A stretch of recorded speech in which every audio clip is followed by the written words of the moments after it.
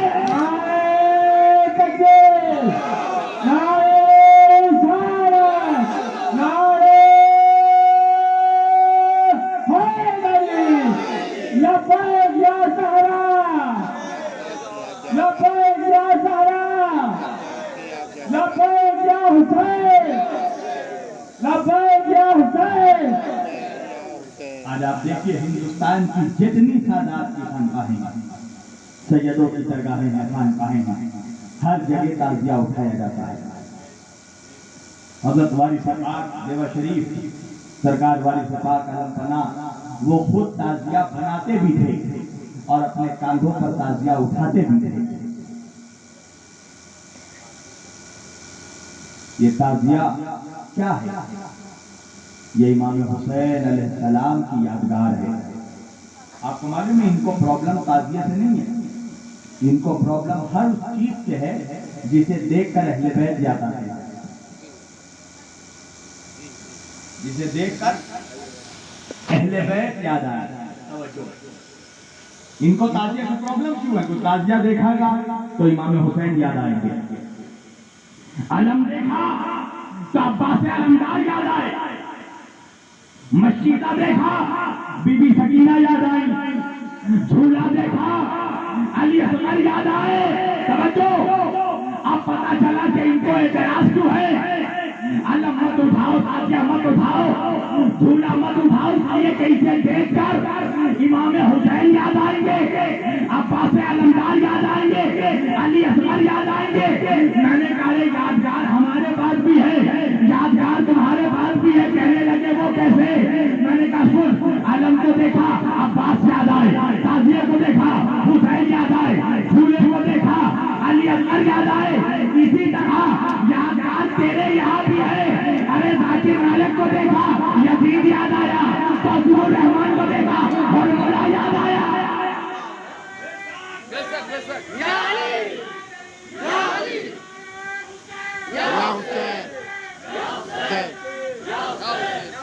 آج آپ دیکھیے, ایسا تو نہیں تقریر کے لیے نہیں بول رہا ہوں میں, یہ کتابت کا جملہ نہیں.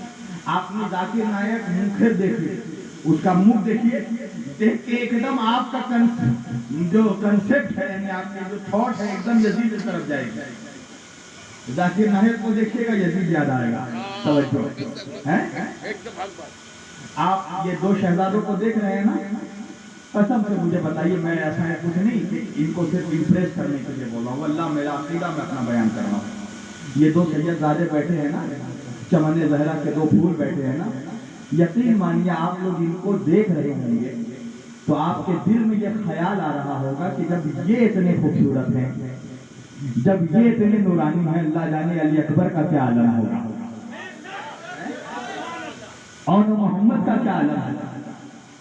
تو جب چیزیں دیکھی جاتی ہیں تو دیکھ کر ہی. اب سوال یہ پیدا ہوتا ہے کہ ضرورت کیا ہے, کیوں اٹھائیں تعزیہ؟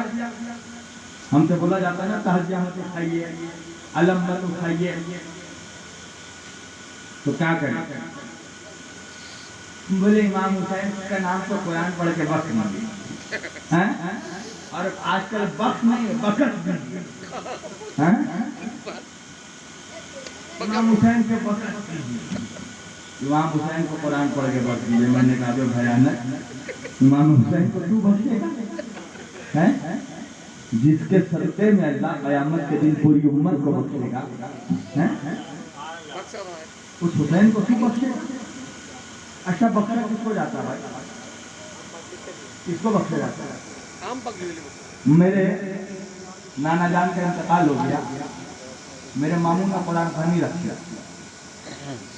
میرے نانا جان کے ایصال ثواب کے لیے میں نے اپنے ماموں سے کہا کہ قرآن خوانی کیوں رکھی ہے آپ نے؟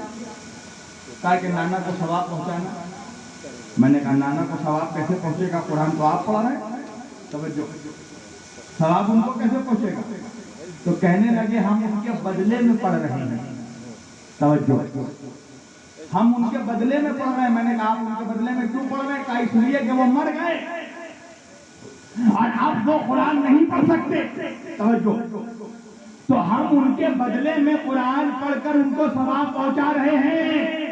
ایک بات سمجھ میں آئی نا کہ قرآن اس کو پڑھ کے بخشا جاتا ہے جو مرنے کے بعد قرآن نہیں پڑھ سکتا ہو۔ میں نے کہا مولوی تو اس حسین کو کیا قرآن پڑھ کر بخشے گا جس کا کٹا ہوا سر بھی لوٹے لگا کر قرآن پڑھ رہا تھا؟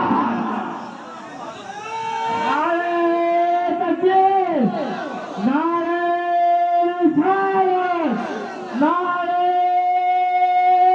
حیدری، حیدری، نعرہ حسین، نعرہ حسین، نعرہ حسین۔ جن کے کٹے ہوئے سر سے سورہ کہف کی تلاوت ہو رہی تھی، قسم خدا کی بات میں 5 منٹ میں تقریر ختم کر رہا ہوں کیونکہ مجھے ذرا جانا ہے انشاءاللہ۔ حضور پھر بلائیں گے، پھر میں آپ لوگوں کے درمیان ہمیشہ آتا رہوں گا انشاءاللہ۔ اور بس یہ آخری بات آپ لوگوں کے سامنے رکھ کر جا رہا ہوں کہ قسم خدا کی یہ جو چیزیں ہیں نا، یہ تعزیہ اٹھانا، یہ علم اٹھانا، یہ کیا ہے؟ لوگ سوال کرتے ہیں نا کہ قیامت کے دن یہ نہیں پوچھا جائے گا کہ تعزیہ اٹھایا تھا کہ نہیں۔ آج کل کچھ نمک حرام بول رہے ہیں، قیامت میں تھوڑی بولا جائے گا کہ کھچڑا بانٹا تھا کہ نہیں، علم اٹھایا تھا کہ نہیں، قبر میں تھوڑی پوچھا جائے گا کہ علم اٹھایا تھا کہ نہیں، تعزیہ اٹھایا، اور بول ایسے رہا ہے کہ جیسی ابھی خود قبر سمجھ کے آیا ہو۔ قبر میں ایگزیکٹلی کیا پوچھا جائے گا یہ تو وہی بتائے گا نا جو قبر سے ہو کے آیا ہو۔ توجہ، خالی نماز پڑھو، نماز پوچھا جائے گا ارے حرام خور تو نے قرآن پڑھا ہی کہاں ہے؟ اللہ کہہ رہا قل لا اسألکم علیہ اجرا الا المودۃ فی القربى، میرے حبیب ان سے کہو کہ اجرت دینا ہوگا۔ توجہ، اجرت کیا ہے؟ اہل بیت کی محبت۔ سبحان اللہ۔ محبت کیسے کرو گے؟ ان سے پوچھئے کیسے کرتے ہو تم؟ بولے ہم بھی تو محبت کرتے ہیں۔ اچھا کیسے کرتے ہو؟ بولے دل سے کرتے ہیں، دل سے کرتے ہیں۔ اگر یعنی ان کا سینہ ہنومان جی کی طرح ہوتا تو ہم بھی چیر کے دیکھ لیتے کہ محبت ہے کہ نہیں۔ ابے دل سے کرتے ہیں، کیا بتا؟ تو چلو ہم بھی اللہ سے دل سے محبت کرتے ہیں۔ نماز کی ضرورت کیا ہے؟ روزہ، حج، زکوٰۃ کس لیے رکھا گیا؟ یہ ہے محبت کا اظہار، the expression of love۔ محبت صرف زبان سے نہیں ہوتی، محبت میں پریکٹیکلی ثابت کرنا پڑتا ہے کہ ہم محبت کرتے ہیں۔ نماز کیا ہے؟ یہ پروف ہے کہ ہم اللہ سے محبت کرتے ہیں، یہ پریکٹیکل پروف ہے۔ روزہ کیا ہے؟ یہ دلیل ہے روزہ رکھنا کہ ہم اللہ سے محبت کرتے ہیں، اس کے لیے بھوکے ہیں، پیاسے ہیں۔ حج کیا ہے؟ اپنا ماں لاکھوں لگا کر جا رہے ہیں، دھکے کھا کر حج کر رہے ہیں، طواف کر رہے ہیں دھوپ میں، یہ اللہ سے محبت کی دلیل ہے۔ تو محبت صرف زبان سے نہیں ہوتی، محبت کا اظہار کرنا پڑتا ہے، محبت کا اظہار کرنا پڑتا ہے۔ توجہ کیجیے گا۔ اچھا میں نے کہا ٹھیک ہے، نماز کے معنی ہے دعا مانگنا، تو ہم گھر میں بیٹھ کے خالی دعا مانگیں گے نماز ہو جائے گی؟ بولے نہیں، نماز میں کھڑے بھی ہونا پڑے گا، قیام بھی کرنا پڑے گا، سلام بھی کرنا پڑے گا۔ روزہ کے معنی اپنے آپ کو کسی چیز سے روک لینا، تو ہم گھر میں اپنے آپ کو روک لے روزہ ہو جائے گا؟ کہا نہیں، سحری بھی کرنا پڑے گا، افطار بھی کرنا پڑے گا۔ اچھا حج کے معنی ہے کسی چیز کا ارادہ کرنا، تو خالی ارادہ کرنے سے حج ہو جائے گا کہ نہیں؟ جا کے طواف بھی کرنا پڑے گا، جا کے شیطان کو کنکر بھی مارنا پڑے گا، جا کے حجر اسود کا بوسہ بھی لینا پڑے گا۔ توجہ، تو محبت کے لیے اظہار ضروری ہے۔ تو جب ہم سے اللہ پوچھے گا کہ میری محبت تھی دلیل کیا ہے، تو ہم کہیں گے ہم نے نماز پڑھا، ہم نے روزہ رکھا، ہم نے حج کیا، ہم نے زکات دیا۔ تو اللہ جب کہے گا کہ ہم نے اہل بیت کی محبت مانگی تھی، دلیل کیا ہے کہ اہل بیت سے محبت کی، تو ہم کہیں گے ہم نے علم اٹھایا، ہم نے تعزیہ اٹھایا، ہم نے حسین کا ذکر کیا۔ یہ دلیل ہے، یہ ہے دلیل محبت۔ جب قیامت کے دن سوال ہوگا اہل بیت کی محبت کا، تو ہم اللہ سے یہ کہہ سکیں گے پروردگار یہ ثبوت ہے میرے مالک کہ ہم نے ان سے محبت کی ہے، ہم نے ان کا تابوت اٹھایا کہ کربلا میں جن کا تابوت نہیں اٹھایا گیا تھا، ہم نے ان کا علم اٹھایا کہ جن کے ہاتھ کاٹ دیے گئے تھے۔ توجہ کیجیے گا عزیزان گرامی، قسم خدا کی یہ اجر رسالت ہے، یہ نبی کو راضی کرنے کا یہ بہت سنہرا طریقہ ہے اہل بیت سے محبت، اور امام حسین علیہ السلام کی عزاداری کرنا، تعزیہ داری کرنا۔ یہ اولیاء کرام کا بھی شیوا رہا ہے، بزرگان دین کا بھی شیوا رہا ہے۔ اجمیر سے لے کر کلیئر سے لے کر کچوچا سے لے کر دلی نظام الدین اولیاء جتنے درگاہوں میں چلے جائیے، یہاں بنگال میں جتنے خانقاہ قادریہ سادات کی خانقاہیں ہیں، جتنی جگہ آل رسول آباد ہیں، وہ سب تعزیہ اٹھاتے ہیں، اس لیے کہ تعزیہ دیکھ کر ہمیں امام حسین یاد آتے ہیں، ہمیں علی کے شہزادے یاد آتے ہیں، اور ہم نے تو مولا علی کا دامن اسی لیے تھاما کہ علی نبی سے ملے اور نبی خدا سے ملے، وہ بد نصیب ہے جس کو یہ سلسلہ نہ ملے۔ وآخر دعوانا ان الحمدللہ رب العالمین وما علینا الا البلاغ المبین۔ آئیے ہم سب کھڑے ہو کر صلاۃ و سلام پڑھیں اور انشاءاللہ دعا کے بعد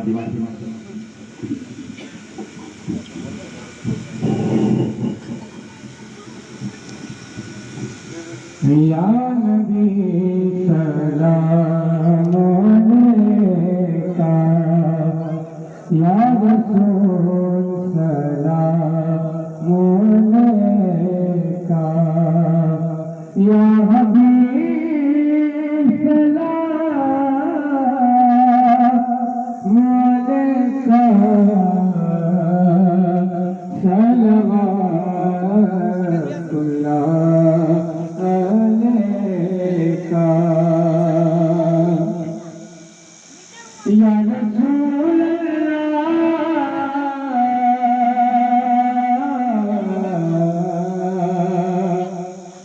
دولت دارین دے دو، کچھ سے کونین دے دو، صدقہ حسنین دے دو، غمزدوں کو چین دے دو، یا نبی سلام، یا رسول سلام علیکہ، یا حبیب سلام علیکہ، صلوات اللہ علیکہ، یا رسول اللہ،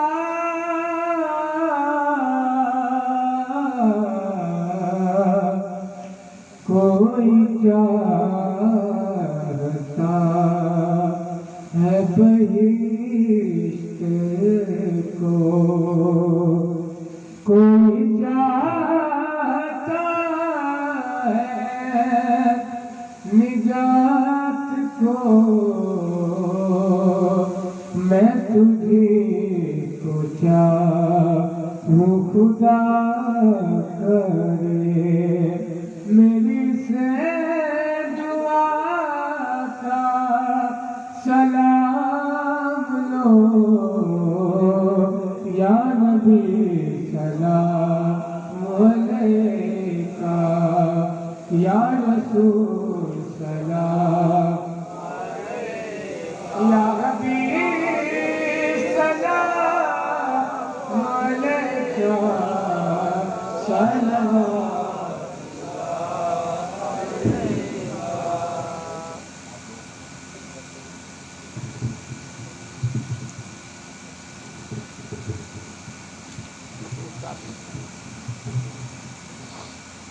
بسم اللہ الرحمن الرحیم اللہم صلی علی محمد وعلی آل سیدنا مولانا محمد حیدریہ قلندرم مستم بندے مرتضی علی حسن پیشوائے تمام زندانم کے سگے ہوئے شیر جبلانہ شاہ مردان شیر جبلان قوت پروردگار لا فتح الا علی لا سیف الا عبد الرحمن غوث العظم ومن بے سر و ساما مدد قبلہ ذی مدد کعبہ ایمہ مدد بگرداب بلا افتاد کشتی ضعیفانو شکست رات و پشتی بھنگ کے خواجہ عثمان عارونی منت دنیا مولدی کشتی اے اللہ جتنے بھی لوگ یہاں مل کر بعد نماز عشاء سے لے کر اب تک اس محفل پاک رسول علیہ رسول میں شرکت کر رہے ہیں